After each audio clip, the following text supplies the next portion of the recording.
Samwise 1884 here with another cooking demonstration. In this chapter we're going to cook tandoori chicken. I'm using the tandoori chicken.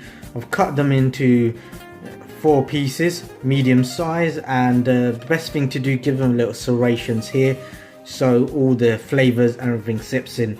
So I've done it on one of them, and as you can see there's a few more. You just need to cut them, give a serration, and that will give them the added flavor that needs to go in. Got onion paste here. This is going to be at least 7 to 8 spoonfuls of onion paste. You won't need all of it, but it's onion paste all here. Got ginger paste here. I'm going to use not much, about a spoonful of ginger paste, but we'll go through that when we start cooking. We've got garlic paste here. You can cut them, grate them, and make them into paste as well. That's the best thing to do. I tend to keep them in the fridge. We've got tandoori masala here.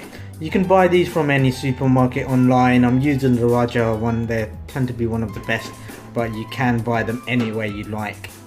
And got lemon juice. You can use the citrus lemon juice if you want to use the fresh, or the liquid I'm using here. You can buy these from any supermarket. I recommend the fresh ones, but if you are like me, if you do just want to use that, you can. Then you need the Greek style yogurt. That's the best one to go for because it's got a very nice flavor to it. It'll give it a smooth silkiness. And next but not least, olive oil. You don't need much. I'll go through how much you need, but olive oil is the next. All you need to do is get quite a large bowl. I'm using my fancy pink bowl here. I'm gonna put some onion paste in. With the onion paste, you just need 1 tablespoon of onion paste. That will be absolutely fine. Now we're gonna put the ginger in. I'm gonna put in 1 teaspoon of ginger in there. Then we're gonna put 1 teaspoon of garlic paste as well, all in there. As you can see, we do use these ingredients quite often. Now we're gonna put the tandoori masala in.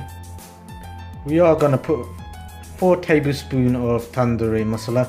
I'm using the spicy one. You can use whichever type you like. It's not gonna make a massive difference, but tandoori masala is put in. Now we're gonna put the other flavors like curry powder and all that in. We're gonna have half a teaspoon of jeera powder. Gonna drop that in, and a few more. Half a teaspoon of coriander powder or dhania powder, depending where you are purchasing these items from. And add half a teaspoon of chilli. You can add more if you do want it to be spicy. You can add less if you want it to be less spicy. So these are all the powders that are in the mix. Now we're going to put the salt in. Put 1 teaspoon of salt that's gone in. It all depends on taste, so when you do mix it, do try it. If you do want it a bit more, you can add more salt if you do when we are cooking. So we're going to add the olive oil in. Just going to add 2 tablespoons of olive oil. I'm not using a measuring cup because I'm using my own instinct here. Now we're going to add the lemon juice in. So lemon juice wise, we're going to add 1 teaspoon or 2 teaspoons. It's all up to you. So if you do want it to be more tangy, add 3 to 4 tablespoons. If you do want to, I do like it spicy and tangy, so I've added about 3 or 4 tablespoons of lemon juice. And the last ingredient is 2 tablespoons of Greek yogurt. You just need to add in, and that will give it a more of a silky finish to it. So when it's all added in, just have a little mix. So use your hand or a spatula or a spoon, it's all up to you. I'm using my hand here, give it a little. So as you can see, it's gone more of a dark brownish fiery finish. And now all you need to do is add the chicken and marinate it. So put it in and use your hand. Be messy if you do want to.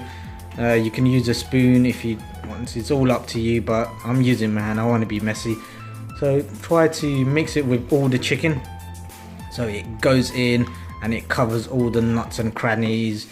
So where you've made the serration, get the mix and push it in so all the flavor sips in, all the tanginess, all the spiciness sips in. I'm going to leave this for 2-3 days. Longer you leave it, it's longer it's going to get marinated. Quicker you do it, less marinade it's going to get. So let's marinate this, leave it for a few days, and we'll start cooking. So after everything's marinated, we're going to put the tandoori chicken in the frying pan, put it on a slow cook about 5 minutes. That should take all the oil and everything, fry it up, and should integrate with the chicken. So let's put the chicken in. So place the chicken so it sits apart. Any of the curry mix, the tandoori mix that's left, just pour it over the chicken so that covers everything.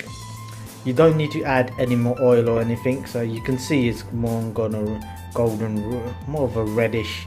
It looks kind of gold in the picture, but it should be kind of reddish.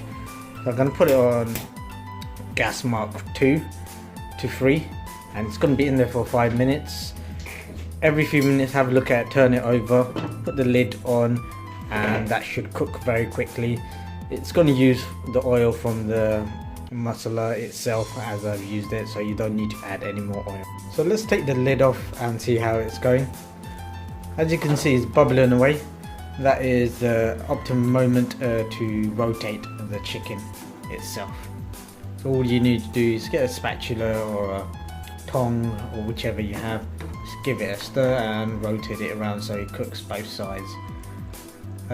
With this, you can't see it's gone golden, it's gone more of like a golden dark reddish finish to it. The best way to tell it's finished cooking is once you've turned it, put the lid back on, check on it every few minutes.